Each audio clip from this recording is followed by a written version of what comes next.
And so what I'm going to say to the recording, this is going to be the brokers class for December 14th, 2020. And today we are going to talk about all kinds of topics, in particular, best practices. And I think I will just kind of start since I don't see anybody else trying to join in. And I thank you all for coming. Mary Jane and Cindy and Sam, of course. So I had the opportunity to go to the non-triple play that didn't take place. I don't know, Mary Jane, whether you typically attend a triple play. Cindy, I don't know how many years you've been in real estate. Are you brand new to real estate or? About 3 years. Oh, okay. So did you ever attend triple play? Yes, I've attended twice. All right. I love it.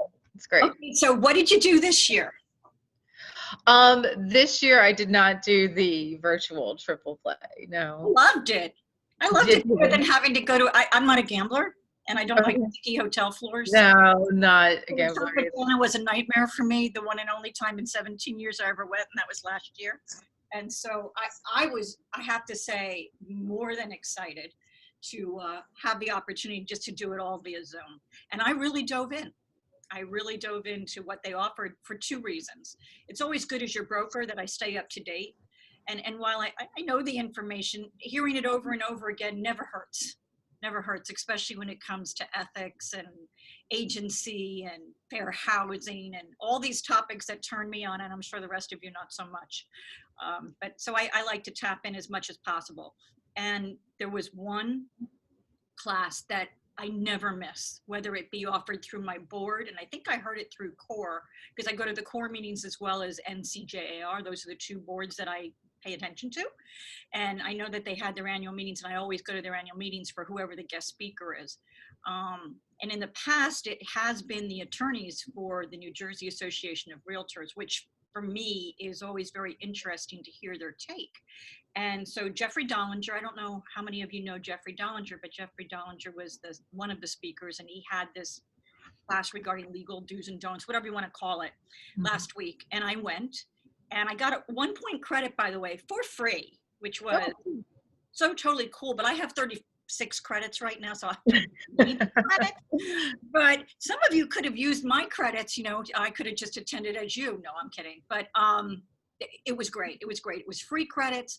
It was available online. And if this is what they do next year, because the world's not open again, I strongly encourage everybody to tap in. So I thought today, because I was so excited about this subject matter, and I've done it twice now with the attorneys, is they gave a set of 10 questions, and I don't have the questions in front of me, so I'm going to just give you my learnings from the questions.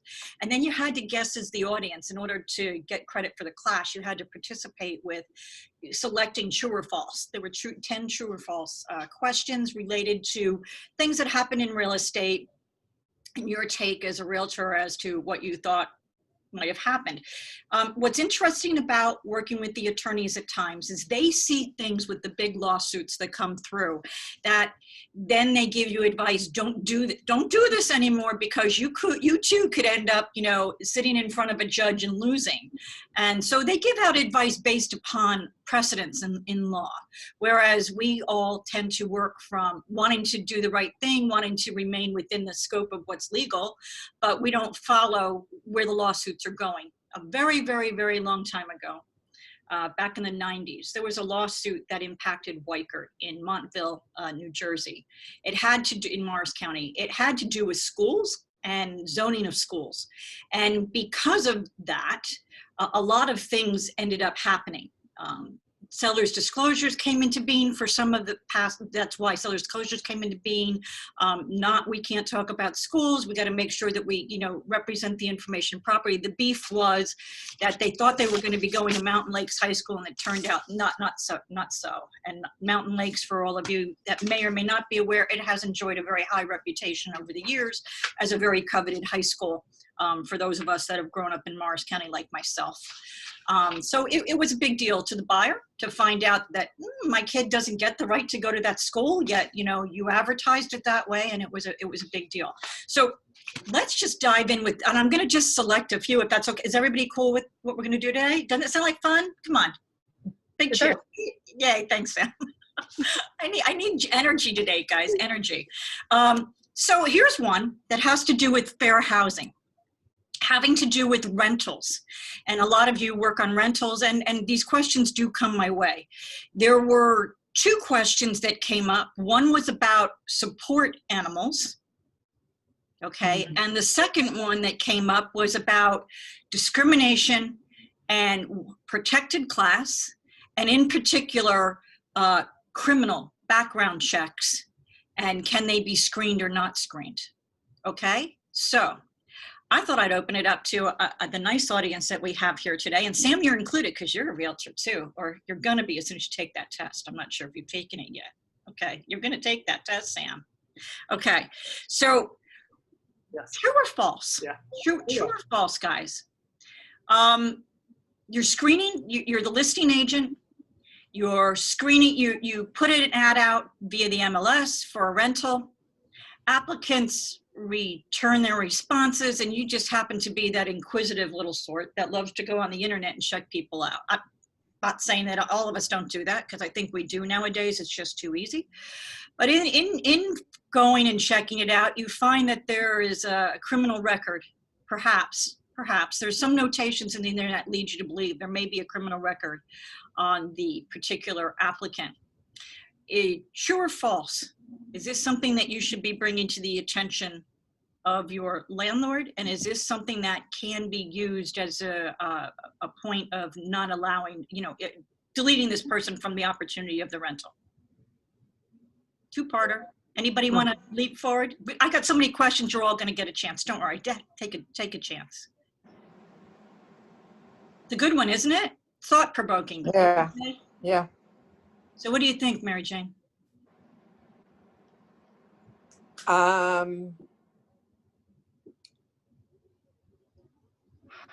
You know what? Personally, I have somebody who's, who has a criminal background. Okay. I mean, they're in a rental, and I don't know if they did a background check on them at all. I mean, that's a hard one. It is a very hard one. So let me get right to the answer, because we got so many to go through. And we're going to be done in a half an hour today, 1.5 hours, because I like accelerated. But the fact of the matter is you can't discriminate. Now, a criminal is not a protected class, okay? It's not a protected class in the state of New Jersey. So that's what brings up the question of can you or can't you, because it's not a protected class. So now what do you do next? The advice, and I think it's very good advice because this actually came my way as a broker working for us here in this office, is that the biggest thing is you cannot target a particular group of people with your criteria. So while it's not a protected class, it would be disparate. It would be a bad thing for you to, eliminate somebody that's got a criminal record. Now, that's you as the agent, okay? We don't do that. I don't have a speaker. Lori, okay, thank you. We can't do that. And we should never, the learning from this is, as an agent, listing agent, we should never be telling our landlord the criteria of what to do to pick a tenant. Right. That is where we really will get in the most level of trouble. When we say, well, I told my landlord, don't take this, don't take that, this was a really good one because their credit score was high. Yeah, no.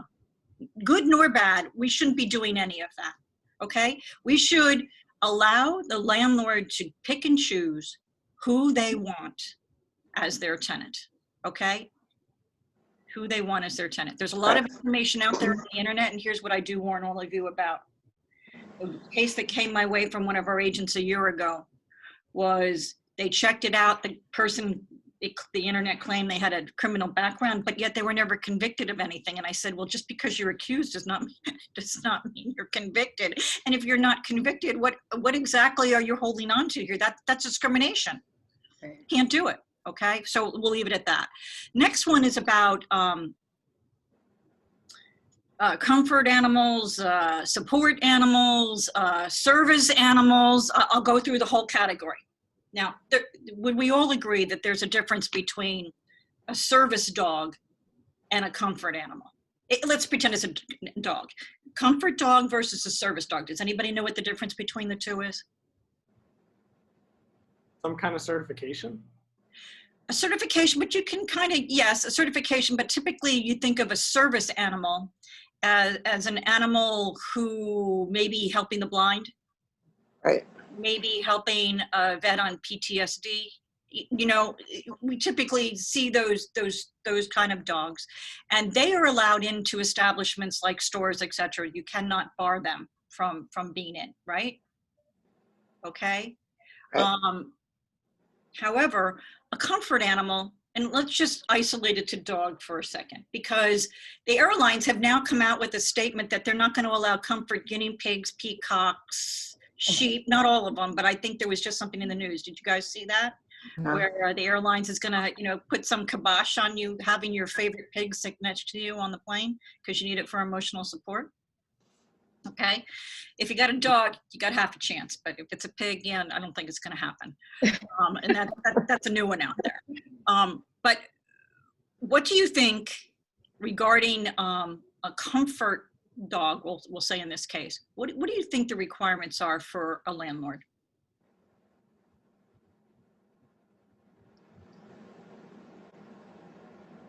There are certifications that you can get online, Yep. and you can get something, you can get, you know, like if the person is seeing a therapist or a psychiatrist, they can get a letter from their doctor saying that these are emotional support animals and this is what this, you know, this person needs.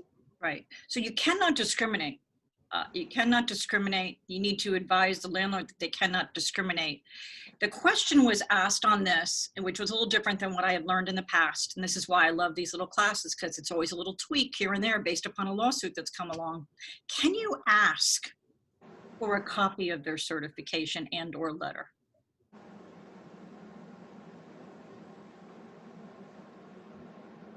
I want to say yes.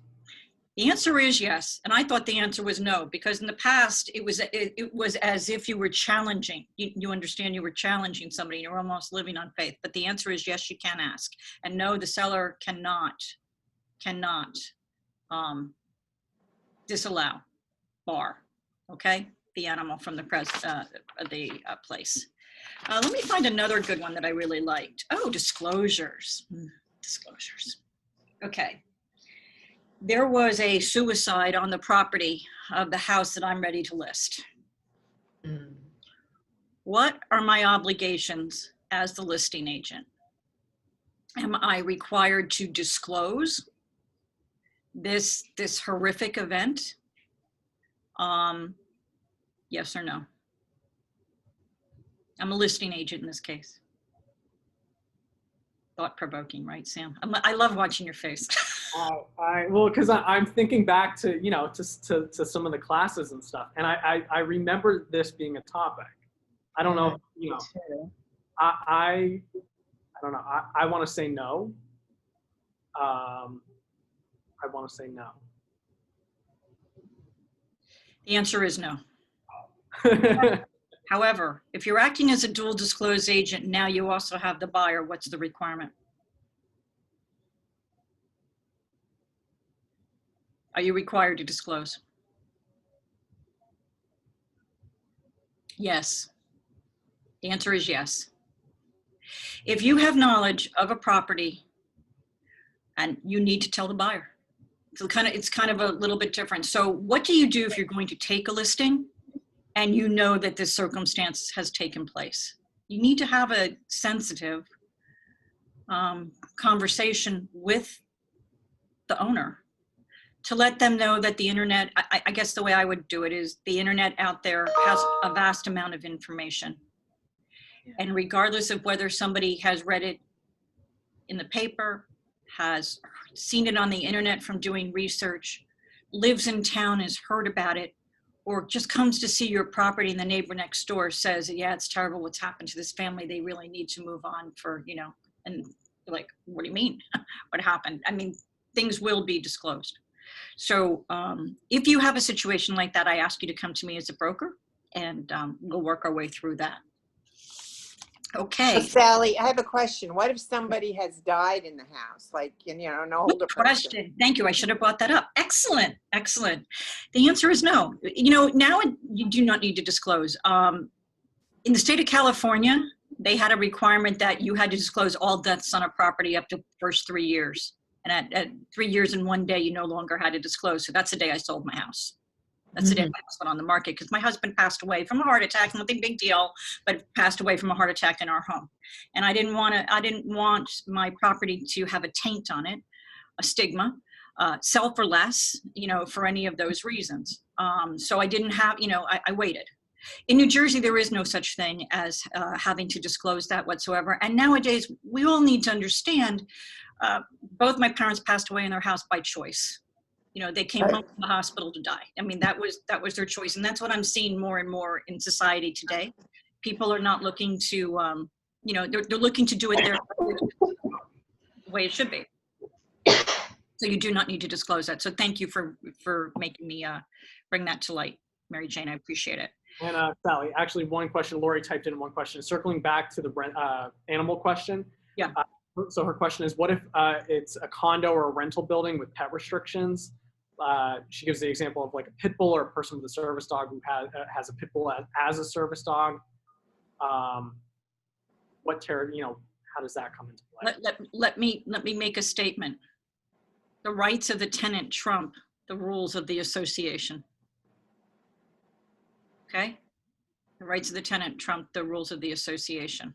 But that's going to be a sticky wicket all the way around. And you know it. Okay? But we as practitioners cannot disobey the law. Okay? If the association wants to disobey the law, that's on them. Okay? You're welcome, Lori. And I'm sorry I'm not monitoring the text box. I'm going to make sure that Sam does. Okay? Because I'll go all over the place.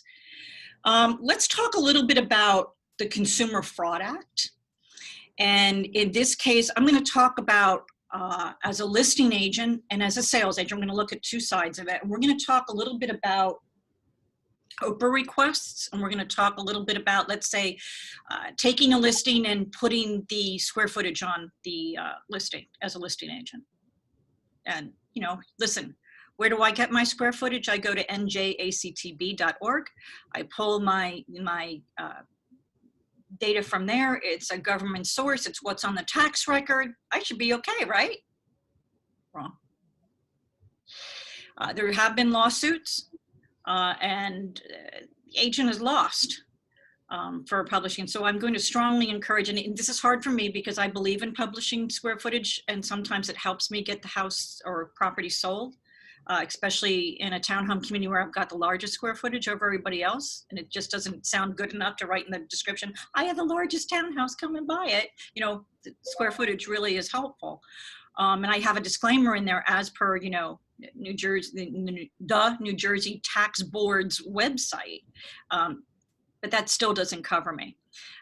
So in line with that, let's talk about Oprah requests. The idea of an open public records access request is so we can gain information to support our buyer and or seller, depending on who we're working with. When we are working with the seller, it's really imperative that we pull the Oprah. And when I pull an Oprah, I pull for the following reasons, and it doesn't apply to every property because every property isn't the same, but I pull for as built on septic, I pull for well, and that septic also needs to tell me how many bedrooms the house has. We've got people slipping on that here once in a while and running into big problems you can't, if it has physically 5 bedrooms and it's got a 4-bedroom septic, that's a 4-bedroom house when you list it on the MLS, no exception, no exception. Right. And we've had some of our agents that just know better. They didn't get the Oprah, and the house had been listed 3 times previous for them, 3 times previous, and every agent from the 3 other agencies had listed it incorrectly. And then they got close to closing, and we discovered from the Oprah request that they put in after they had listed the house, whoa, we got a bedroom problem here. Disclosed it right away, went back to the buyer's attorney and the buyer's agent, and ended up paying $20,000. Giving $20,000 credit for that missing bedroom. Well, better than a lawsuit after the fact, guys. Better than a lawsuit after the fact. So not so bad, but it is something that's very important that you know before you list the property. Okay.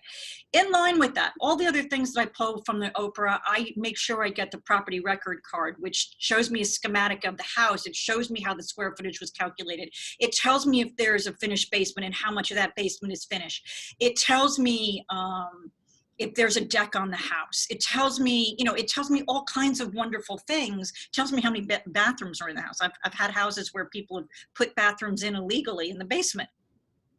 And I'm not advertising those bathrooms because as far as I'm concerned, that bathroom doesn't exist and it probably needs to come out. That's going to be a discussion when the buyer surfaces. So all of those things are important from a listing agent perspective, and we need to go get them. However, and here's the however, the big learning. If you're representing the buyer and you're the buyer's agent, don't go do that Oprah under any circumstances. And that's like crazy to me. It's like, wow. And the reason why is there's something called safe harbor provisions that will protect you as the listing agent, okay, for missing information in the MLS and all of those types of things. But there is no protections to you as a buyer's agent within the safe harbor provisions. And because there's no protection underneath the Consumer Fraud Act, you could have treble damages, which is triple the actual damages plus attorney's fees, etc. It goes crazy, but with safe harbor, it's only direct damages that you could be liable for. So I guess the moral of the story is I'm changing the way I'm doing my business, and I'm no longer pulling an Oprah report for my buyers, which I always used to do. I now encourage, if I pull it, it will be from my own information. It'll be so that I know that this house truly is a 3-bedroom house, and I could say to my buyer, I think you really need to go get this information, or whatever the case may be. Or I could argue that point with the attorneys. But for all the other things that could come up, you need to have them. Every buyer, it's a buyer beware state in our contract. New Jersey is a buyer beware state, and every house is sold as is according to our contract, regardless of all the happy stuff we put in there on waiving inspections or whatever the case may be. You need to encourage your buyer to do their due diligence. That's what the buyer needs to do their due diligence when they're buying something. And you can tell them the process of how to go get the information, but you should not perform the process. So what I mean by that is you could tell them, hey, here's a link to the website of the town that you're thinking of moving into. They've got all kinds of things on there, and there's a link there to fill out an Oprah request. You could even give them the link. You might want to go and get information. Here's some things you might want to go do. But they need to gather the information. That can't come from your hands to their hands, even though it came unfiltered. You didn't do anything to it except act as a pastor. Don't do it. Okay, so that was a big learning for me. Next one. This might be our last one. I love this topic so much. I'll just have to go do some more next month. But this will be our last one because it's 11/26. Let's talk about listing agent. A house, you had a house listed, contract consummated, inspection start, and you have a fall through due to an inspection item. It happens, unfortunately. It happens. What next? Are you required to disclose what the failing of the house was? Are you required to disclose that to all future buyers? Anybody? Yes. Doesn't the seller need to disclose that? The seller's disclosure has to be updated? I love it. That's the right answer. That's the right answer. Thank you, Mary Jane. The seller needs to disclose it, and you need to ensure that they update the seller's disclosure. What if your seller says, I don't want to update the seller's disclosure? What next? You come to me, because I think we might have a parting of the ways with the seller. Mm-hmm. You understand, we can't Yes. represent that property appropriately. So there needs to be discussion with me if that does happen. But that is the correct answer. The next question in line with that is, should you or must you provide a copy of the home inspection report to the future buyer? Yes. Who said that? Cindy. Is that, I'm sorry? Yes, you should, right? Is that Cindy? Yes. Okay, great. I can't tell because you're not popping I'm up. sorry. That's okay. No worries. No worries. The answer is yes. And I would have told you until I took this class, the answer was absolutely not, for a couple of reasons. First of all, who owns the inspection report? Buyer. The first buyer. Right. They paid for it. And on top of that report, there's probably a statement that says this is a non-transferable report. Items cannot be disclosed, because it's probably what the inspectors put on the report. Would we all agree with that? We've seen those on reports. Okay. And so I've abided by that and always thought that that was the right thing. And I also was told in the past, just because an inspector makes a statement doesn't make it true. Okay. For example, there could be mold. You need to have a level, you need to have a mold inspection. The chimney could be falling down. You need to have a level 2.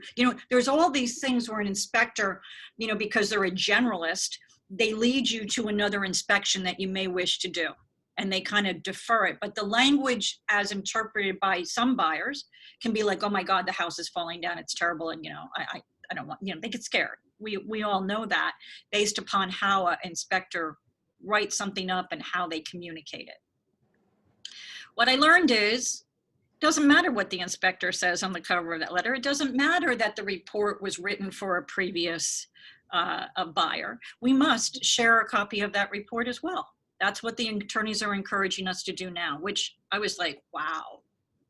As long as the buyer themselves, the first buyer, buyer number 1, did not restrict the passing along of that information. And I guarantee you, I can't think of a single buyer buyer number 1 that would say, I had this inspection report done and I paid for it. You're not allowed to share it with anybody. Because if they paid for an inspection, maybe up to $1,000, $1,500, and then they don't buy that house, they're probably pissed off that they spent that much money on the report, and they want to make sure that nobody buys that house unless they know what's going on. Will we all agree with that statement?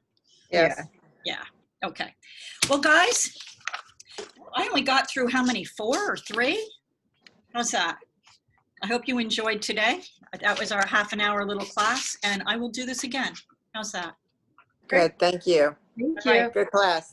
Thank you, guys. Have a wonderful, wonderful holiday season. Thank you. You too. Take care. Bye. Have a good day, everybody. Bye.